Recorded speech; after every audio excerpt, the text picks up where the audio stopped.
सशक्त आवाज लाइव में आपका स्वागत है। मैं राजेंद्र सोनी एक बार फिर हाजिर हूं आम जन से लेकर राजनीति और क्षेत्र की विभिन्न घटनाओं के साथ, पक्ष न विपक्ष, सिर्फ निष्पक्ष। आज करावल नगर के वार्ड संख्या 250 सभापुर इलाके में बहुजन समाज पार्टी के युवा प्रत्याशी पंकज शर्मा ने पद यात्रा की। सुबह से शाम तक निरंतर जारी पद यात्रा के दौरान पंकज शर्मा ने समाज और क्षेत्र के प्रति अपनी प्रतिबद्धता दोहराते हुए कहा, मुझे वार्ड संख्या 250 के निवासियों के साथ साथ सभापुर ग्राम वासियों का आशीर्वाद और भरपूर प्यार मिल रहा है, जिससे मैं अभिभूत हूँ। राजनीति में आने के प्रश्न पर उन्होंने स्पष्ट कहा, जब पार्टियां सुनवाई नहीं करती तो ऐसे कदम उठाने ही पड़ते हैं। देखिए आज की रिपोर्ट। कल आपने नॉमिनेशन फॉर्म भरा और एक युवा अंदाज में भरा, क्या कहना चाहेंगे क्षेत्र के लोगों के लिए, क्या कहना चाहेंगे अपने समाज के लिए? बिल्कुल, मैं समाज की पहले तो बहुत बहुत धन्यवाद करना चाहूँगा कि समाज का मुझे भरपूर समर्थन मिल रहा है और मेरे पूरे वार्ड का 250 का गांव सभापुर का पूरे वार्ड का कॉलोनियों का जी पूरा समर्थन मिलता दिखाई दे रहा है, जैसा कि आज मैंने महसूस किया है और जैसे कि मुझसे वादे किए गए। और कल मैं नॉमिनेशन की प्रक्रिया पूरी करके आया हूँ पूरे जोश के साथ जी। और उससे क्या हुआ है, मेरा उत्साह भी डबल हो गया है और मैं अपना राजनीतिक जो कार्यकाल होगा उसकी शुरुआत मैंने कल से चुनावी बिल्कुल मतलब बजा दिया है। आपके मन में राजनीतिक पारी शुरू करने का ख्याल कैसे आया? सबसे पहली बात, हम क्या हर कोई चाहेगा कि विकास ज़्यादा से ज़्यादा हो। नेतागिरी के किसी को चस्के नहीं होते, लेकिन विकास के चस्के हैं जी।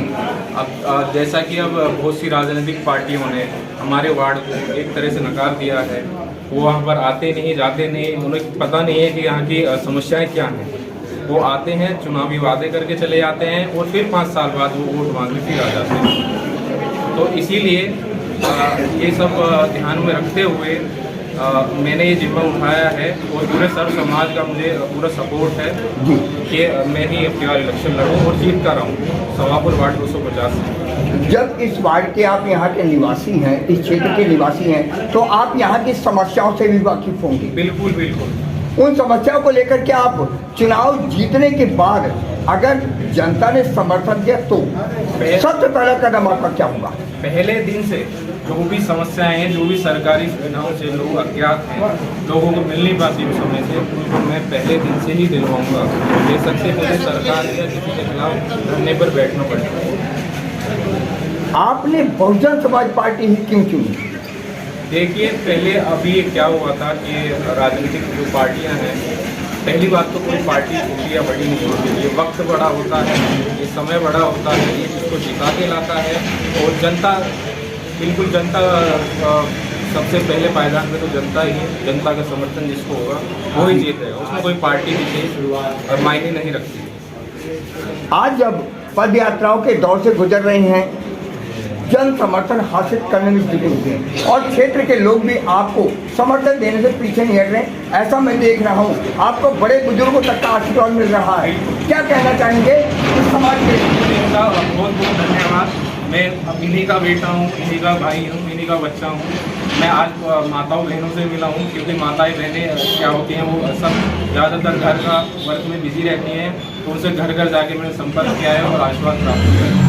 आप अपनी प्रतिद्वंदिता किससे मानते हैं? बिल्कुल, मैं किसी से नहीं मानता हूँ। कल परसों के माहौल को देख के मैं किसी को अपने अपोजिट मानता ही नहीं हूँ, ना किसी को अपनी फाइट में मानता हूँ और ना ही मानना चाहता हूँ। राजा राम जी, आपको कैसा लग रहा है? एक युवा चेहरा फाइट करने के लिए सामने आया है और आप सबका समर्थन से मिल रहा है, क्या कहना चाहिए? बहुत बहुत खुशी हुई हमें। हमने ही इसको जो है सभी ने मिलकर एक पंचायत करके और नॉमिनेट किया, तो हमें तो बड़ी खुशी हो रही। क्या कहना चाहेंगे अपने समाज को एकजुट करने के लिए? हमने समाज को ही तो एकजुट किया है और तभी हमें आशा है इस नए बच्चे से कि हमारा ये विकास। आज आप यहाँ इतनी भारी संख्या के बीच में मौजूद हैं और बहुजन समाज पार्टी का पटका गले में डाले हुए, क्या कहना चाहिए? ये सभी गाँव वासियों ने समस्त इकट्ठा होगा, सबने इसे खड़ा करा है, पढ़ा लिखा है, लड़का है, इसलिए सब संतुष्ट है पूरे गाँव से। मतलब इस बार आपने फैसला कर लिया है कि इसको जिता के निगम में भेजना ही भेजना है। भेजना पूरे गांव में। आप एक अनुभवी कार्यकर्ता है और पूरे जोशो खरोश के साथ पूरे क्षेत्र को एकजुट करने में लगे हुए हैं। क्या कहना चाहेंगे इस नए युवा चेहरे को लेकर के साथ चलने में? देखिए, सवापुर गांव का जो दूसरी पार्टियों ने अपमान किया, इसको एक नकारात्मक रूपरेखा में ले जाके पहुंचा दिया।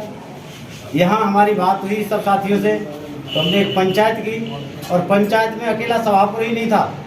सवापुर, चौहानपट्टी, बदरपुर वार्ड, खादर, कौशलपुरी और अम्बे कॉलोनी सारे क्षेत्र के लोग थे।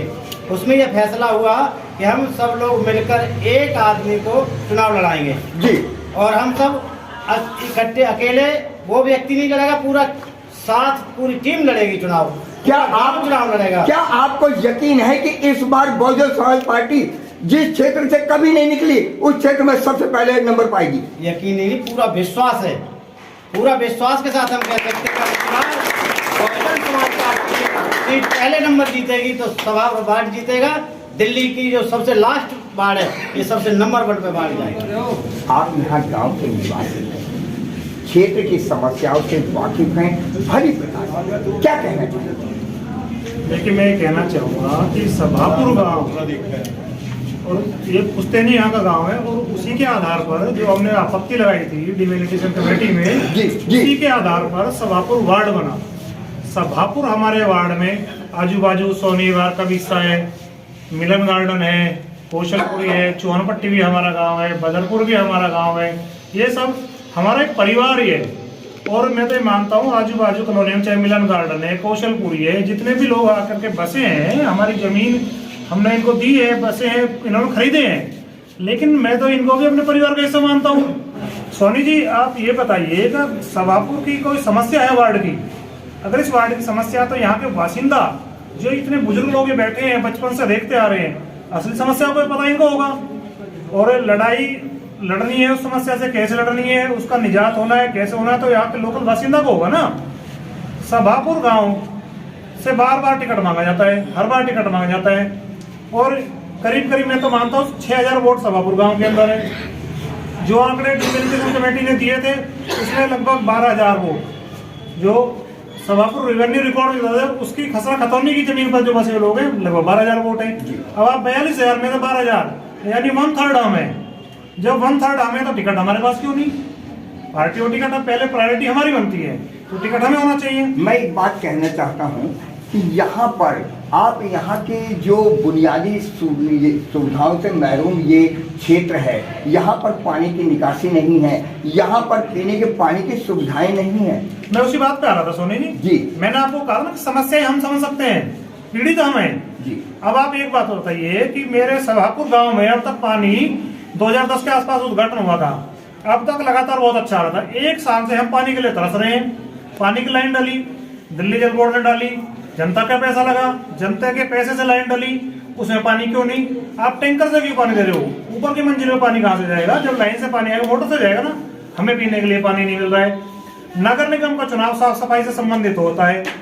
सारे जितनी भी कर्मचारी लॉबी है वो ज्यादा से ज्यादा सोनी विभाग की तरफ सब लगे हुए हैं। हमारे गांव में आज तक सड़कों पर झाड़ू नहीं लगता है। गांव के जो पुश्तैनी लोग अपने अपने घर के सामने सब सफाई करते हैं, नाली को अपने आप साफ करते हैं। यहाँ कोई सफाई कर्मचारी नहीं है। पानी की ड्रेनिंग सिस्टम जो पानी की निकासी हमारे यहाँ पर बिल्कुल नहीं है। दिल्ली के एक एक कोने में, एक एक गाँव में, एक एक गली में, एक एक कॉलोनी में सीवर पड़े हुए हैं। हमारे सभापुर गाँव में आज तक सीवर नहीं है। तो ऐसी बहुत सारी सुविधाओं से हम वंचित हैं। तो क्यों ना हम आगे आए, अपनी समस्या को समझेंगे तो क्यों ना हम प्रत्याशी खड़ा करें। आज आप देख रहे हैं प्रदूषण की स्थिति क्या है। अभी केजरीवाल जी ने 10 वादे किए, 10 वादे में एक उनका मुख्य वादा था कि हम सड़कों को साफ कर देंगे। सोनी जी, आप भी जानते हैं कि दिल्ली में पीडब्ल्यूडी विभाग की सड़कें ज्यादातर उसके अंदर आती हैं। किसका विभाग है वो? दिल्ली सरकार का। यहाँ पर ज्यादातर जमीनें सड़कें फ्लड ने बनाई है। फ्लड किसका विभाग है? इरिगेशन है। फ्लड कंट्रोल डिपार्टमेंट दिल्ली सरकार का डिपार्टमेंट है। सड़कें उनकी बनाई हुई है। उनके किनारे दुनिया भर की धूल है, जो गाड़ी चलते धूल उड़ती है, प्रदूषण होता है जी। वो सड़कें साफ करने की गारंटी दे रहे हैं। 8 साल में पीडब्ल्यूडी की, फ्लड की, ये सड़कें साफ उन्होंने क्यों नहीं की? दूसरी बात, उन्होंने दिल्ली को नशे की दिल्ली बना दिया। दुनिया भर के हर कॉलोनी में सड़क पे ठेके खोल दिए। मैं एक बात पूछना चाहता हूँ, आपकी बात काटता हूँ, क्या इस बार जो ये बुनियादी समस्याएं हैं इससे आपको निजात मिलने वाली है? देखिए मैं एक बात बताऊँ, मेरे गांव से कैंडिडेट पंकज शर्मा खड़ा हुआ है। जी जी। इसलिए खड़ा कराए, हम जीत के आएंगे और हम अपनी समस्याओं से लड़ेंगे और निजात पाएंगे। जी। ये मेरा पूर्ण भरोसा है। इन गांव वालों का जोश देखिए आप, इनका जोश देखिए। और अभी आप आने में सोनी जी देर हो गई, सुबह 10 बजे देखिएगा, सुबह 10 बजे हम पद यात्रा करते हैं, सड़कें भरी हुई थी, पूरे गांव में जोश है। मंदिर में बैठ के पंचायत हुई है, मंदिर में सबने वादा किया है, तो मंदिर के वादे के कोई तोड़ेगा नहीं ना। हाँ, इस बार पंकज शर्मा, मेरे गांव में जितनी भी बिरादरी है, मेरे आजू बाजू कॉलोनी जितनी बिरादरी, 36 बिरादरियों का साथ हमारे साथ है, सबने मिलकर वादा किया है पंकज शर्मा जीत रहे हैं। ये मेरा पूर्ण भरोसा है। मैं इस गांव के विश्वास को आगे बढ़ाते हुए कह सकता हूँ मेरा भाई पंकज शर्मा जीत रहा है।